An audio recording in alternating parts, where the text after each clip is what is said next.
Hello friends, good morning from Alipurduar. আর বন্ধুরা, welcome to the channel ride with Abhijit. এখন বেরোলাম আলিপুরদুয়ারের হোটেল থেকে। এটা মেন রোডের ওপরই হোটেল। প্রপার আলিপুরদুয়ারটা এখান থেকে কিছুটা দূরে, মানে ওই 10 কিলোমিটার এরকম অ্যাপ্রক্স হবে। তো এখান থেকে বেরোলাম আজকে জয়ন্তীর উদ্দেশ্যে।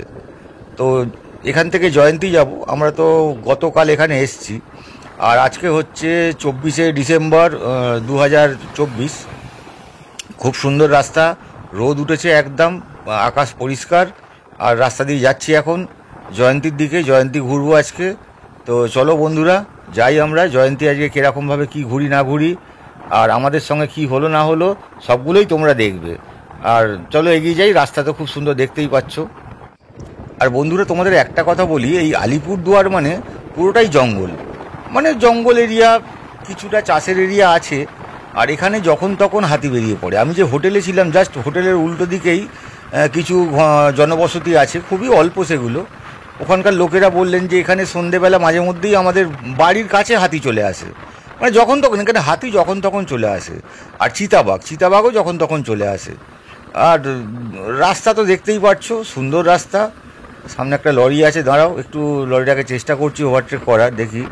হ্যাঁ, ওভারটেক করে নিই, তারপর তোমাদের সঙ্গে আবার কথা বলছি। ওদিক দিয়ে গাড়ি আসছে, সাবধানে গাড়ি চালাতে হবে। রাস্তা ভালো দেখে যে হাঁ করে গাড়ি টানবো ওটা ঠিক নয়, তোমাদের বুঝে সুঝে গাড়ি চালাতে হবে। এই যে সুন্দর গ্যাপ পেলাম, বেরিয়ে চলে এলাম, ব্যাস। আর দুদিকে জঙ্গল তো তোমরা দেখতেই পাচ্ছ, মোটামুটি জঙ্গলের ভেতর দিয়েই যাচ্ছি। এই রাস্তাটা বলতে গেলে বেশিরভাগটাই জঙ্গল, আর সামনে কিছুটা গেলেই তো আলিপুরদুয়ার পড়ে যাবে, সেটা তোমরা দেখতেই পাবে। আর বন্ধুরা, তোমাদের বলে রাখি, এই রাস্তাটা আমি শিলিগুড়ি বা এনজেপি থেকে এখানে এসছি। আর এই রাস্তাটা একদম সোজা চলে যাচ্ছে আসাম হয়ে গুয়াহাটি। এবার গুয়াহাটি থেকে তোমরা যদি শিলং যেতে চাও, সেখান থেকে ডান দিক নিতে হবে। মানে গুয়াহাটির আগে একটু মোড় আছে একটা, সেখান থেকে, সেগুলো পরের ব্যাপার। আর সোজা গেলে অরুণাচল প্রদেশও যাওয়া যায়। মানে পুরো নর্থ ইস্টে যাওয়ার রাস্তা এইটাই, একটাই রাস্তা। আর রাস্তা খুব সুন্দর, পরিষ্কার পরিচ্ছন্ন রাস্তা একদম। আসামে কিছুটা প্রবলেম আছে, মানে বাম্পারের জন্য, সেটা আমার অরুণাচলের ভিডিও দেখলেই তোমরা বুঝতে পারবে। বাট এই রাস্তা খুব সুন্দর, এই রাস্তা দারুণ দারুণ রাস্তা। সেটা তোমরা ভিডিওতে দেখেই বুঝতে পারছো কত সুন্দর রাস্তা। এই রাস্তায় গাড়ি চালিয়ে মজাই আলাদা। তোমরা যদি কোনোদিন এদিকে রাইডে আসো, তো মানে এ পর্যন্ত, মানে আলিপুরদুয়ার কেন, আমাদের আসামের বর্ডার পর্যন্ত, কোচবিহার হয়ে যে কিছুটা কোচবিহার পড়ছে মানে আলিপুরদুয়ারের পরে, তো সেইখানে তোমরা খুব সুন্দর রাস্তা পাবে। আর আসাম বর্ডার পার করার পর রাস্তাটা একটু খারাপ বলতে, রাস্তা ভালো, বাট বাম্পার কিছুটা আছে, এটাই আর কি। এটা আমার পুরনো অভিজ্ঞতা থেকে আমি তোমাদের জানাচ্ছি। এই দেখো, আমরা জাস্ট চলে এসেছি আলিপুরদুয়ার। এই ডান দিকটা যে হাত দেখালাম, এইটাই হচ্ছে আলিপুরদুয়ার, মানে সিটিতে ঢুকছে। আমরা ওই দিকেই যাবো। দাঁড়াও, পেছনে গাড়ি আছে, আমি একটু দাঁড়িয়ে তারপরে গাড়িটাকে আমি ব্যাক করছি। ব্যাক করে ওইটা দিয়েই ঢুকতে হবে আমাদের জয়ন্তী যাওয়ার জন্য। সামনে গাড়ি আছে, সাইডে গাড়ি আছে, দুদিকের গাড়ি একটু দেখে, এই যে সামনের গাড়ি ক্রস করলো, পেছনেও গাড়ি আছে, লুকিং গ্লাসে তোমরাও দেখতে পাচ্ছ আমার সঙ্গে। ওই জন্য একটু দেখে তারপরে গাড়িটাকে ঘোরাতে হবে। এই যে গাড়ি বেরিয়ে গেল, এবার আমি ঘুরিয়ে ওই সিটির দিকে কিছুটা ঢুকে আবার বাঁদিক চলে যাব, সেটা তোমরা দেখতেই পাবে। এই যে এই বাঁদিকটা, এই যে ঢুকলাম, এটা একদম সোজা যাচ্ছে। ফার্স্ট পড়বে আলিপুরদুয়ার স্টেশন, তারপরে পড়বে আলিপুরদুয়ার সিটি। আর এখানে মানে এই যে বাঁদিকের যেটা আছে জঙ্গলটা, এইটা হচ্ছে বাক্সা টাইগার রিজার্ভ। ঠিক আছে, এটা ভালো করে মাথায় রাখবে, এটা বাক্সা টাইগার রিজার্ভ। আর কিছুটা এগিয়ে গিয়েই আমরা এই যে বাঁদিকে যে রাস্তাটা দেখতে পাচ্ছ, আর একটা চকচক করছে, ওই রাস্তায় আমরা ঢুকবো। আমরা সোজা আলিপুরদুয়ার সিটির দিকে যাব না। আর এখান থেকে কিছুটা এগোলেই আলিপুরদুয়ার স্টেশন পড়বে, তারপরে আলিপুরদুয়ার সিটি পড়বে। এই যে বাঁদিকে নেমে গেলাম একদম, এইখানে ডান দিকটা হচ্ছে পুরোটাই বাক্সা টাইগার রিজার্ভ। আর এখানে দিনের বেলা বাইক তো যায়, রাত্রিবেলা এখন মানে খুব একটা বেশি অ্যালাউ করছে না গাড়ি ঘোড়া, তবু এগিয়ে যাই, এই আর কি ব্যাপারটা। বন্ধুরা, এই জঙ্গলের ভেতর দিয়ে গাড়ি চালাচ্ছি, এত সুন্দর লাগছে না, মানে দুদিকটা ঘন জঙ্গল আর মাঝখান দিয়ে যাচ্ছি। আর সব থেকে বড় কথা, এটা একটা টাইগার রিজার্ভ। আর এখানে হাতি, চিতাবাঘ যখন তখন বেরিয়ে পড়ে। এখানে দিনের বেলা কেন, সন্ধ্যেবেলা কেন, কোনো টাইমিং নেই, যখন খুশি বেরিয়ে পড়ে। আর রাস্তা এইরকম, তবে রাস্তায় দু একটা বাম্পার আছে। জঙ্গলের মধ্যে এরকম বাম্পার করাটা ঠিক কিনা সেটা আমি ঠিক বলতে পারবো না। আবার এটাও হতে পারে, হয়তো যেহেতু এটা ওয়াইল্ড লাইফ স্যাংচুয়ারি, জন্তু জানোয়ার যখন তখন পাস করে, তাই হয়তো দু একটা বাম্পার এখানে করেছে। তবে জঙ্গলের মধ্যে বাম্পার রাখাটা ঠিক হবে কিনা সেটা বন্ধুরা তোমরা একটু কমেন্টস করে জানিও অবশ্যই।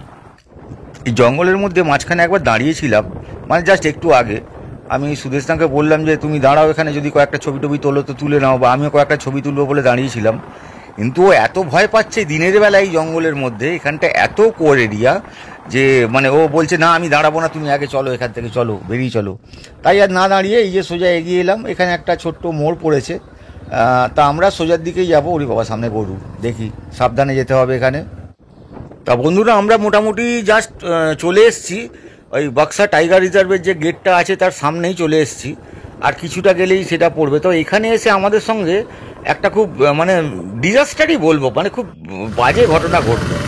এইখানে আমি জিজ্ঞেস করলাম যে, কিন্তু এখানে ব্যাপারটা হচ্ছে এখানে এসএসবি আছে, ওরা অ্যালাউ করলো না। বাইক অ্যালাউ নেই তো কেন? বাইক বন্ধ আছে, সবাই বাইক রেখে যাচ্ছে। ওই যে ওরা দেখি জিজ্ঞেস করি।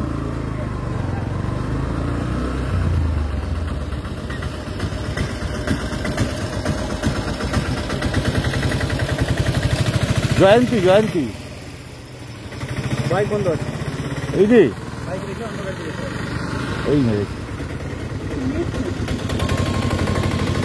হ্যাঁ মানে পুরোটাই বন্ধ?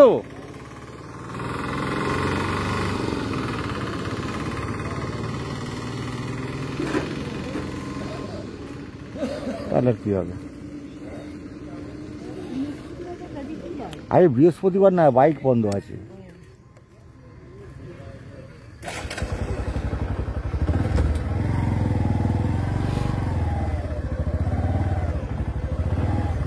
চিলাপাতা কোনটা দিয়ে যাবো? চিলাপাতা আপনি এখান থেকে আপনি সোজা হাই রোড দিয়ে যান। মানে হাই রোড বলতে এখান থেকে কোনটা দিয়ে উঠবো? এই রাস্তা দিয়ে কোথা দিয়ে আসবেন আপনি? আমি তো আলিপুরদুয়ার থেকে এলাম। হ্যাঁ, আলিপুরদুয়ার থেকে আসলে একটা ন্যাশনাল হাইওয়ে রাস্তা পাইছিলেন। আলিপুরদুয়ার থেকে ওই তো বাঁদিকে ঢুকে বাঁদিকে নিচ দিয়ে এলাম। হ্যাঁ, নিচ দিয়ে আসলে একটা উপর দিকে রাস্তা ছিল, যে ওই রাস্তাটা দিয়ে উঠে এই পাশে ডান দিকে বাঁদিকে রাস্তা, ডান দিকে রাস্তায় উঠে সোজা চলে যাবেন। আপনি যাচ্ছিলেন কোথায়? আমি তো জয়ন্তী যাবো বলে এলাম, বাইক বন্ধ বলছে। বাইক তো এদিকে বন্ধ, আপনি চিলাপাড়াতে গিয়েও কি করবেন? বাইক বন্ধ করলো কেন? কারণটা কি? বাইক বন্ধ আছে 2 বছর হয়ে গেল। সে কি কথা? ওয়াইল্ড লাইফের জন্য বাইক দিয়ে অ্যাটাক হয়েছে, বাইকে অ্যাটাক হয়েছে, মানুষ মারা গেছে। আচ্ছা আচ্ছা অ্যাটাকে।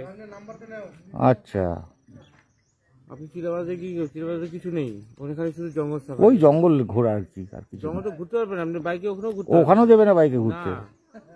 আমাদের বড় গাড়ি যাই, তাই আমাদের বড় গাড়ি অ্যাটাক করে কি অবস্থা। বড় গাড়ি অ্যাটাক করে দেয়। আমরা ভিতরে যাইতেছি না কাজে, ওই যে বাঘের ঘর হয় না। আপনি বাইক নিয়ে কোথাও প্রবেশ করতে পারবেন না, চিলাপাতা হোক বা জলদাপাড়া হোক, যেখানেই যান। আপনি পিকনিক স্পট ছিল, এখন সব বন্ধ পিকনিক। এখন আপনি গেলে পুরো আপনি ভিউ সিনারি, তারপরে 16 গুতার জঙ্গলটা দেখতে পারবেন, রিভার বেড, পাহাড়, এগুলো সব এদিকে দেখতে পারবেন। কিন্তু ওদিকে তো তাও কিছু নেই। ওদিকে চিলাপাড়াতে শুধু জঙ্গল সাফারি, জলদাপাড়াতেও জঙ্গল সাফারি, তাছাড়া সাইড সিন ঘোরার সিনারি ভিউ কোথাও নেই, যেটা এদিকে আছে। যা আপনি বাইক এখানে পার্কিং এ রেখে আপনি অটো নিয়ে যেতে পারবেন। ওদিকে তো ওইটাও অপশন নেই, ওদিকে একদম ডাইরেক্ট সাফারি। না, ওদিকে সাফারিতে যাবো না, আমি এই যে জয়ন্তীটা ঘুরতে এসেছিলাম তো বাইকটা এখানে পার্কিং এ রেখে আপনি অটো নিয়ে যেতে না, অটোয় যাবো না। ঠিক আছে। তো বন্ধুরা মোটামুটি এখানকার ইনফরমেশান এই লোকাল লোকেদের থেকে তোমরা পেয়েই গেলে। যাক, মনটা খারাপ হলো, তোমাদের জয়ন্তী দেখাতে পারলাম না, আর কিছু করার নেই। তবে এখানে দেখলাম কিছু একটা ব্যাপার তো আছে, নাহলে এসএসবি এরকমভাবে আটকাবে না। আমার মনে হয় লোকাল অটো বা গাড়িদের সঙ্গে এদের কোনো একটা কোলাবোরেশন আছে, যে কারণে যেতে দিচ্ছে না। যাই হোক বন্ধুরা, এখানে ভিডিও শেষ করলাম। Thank you.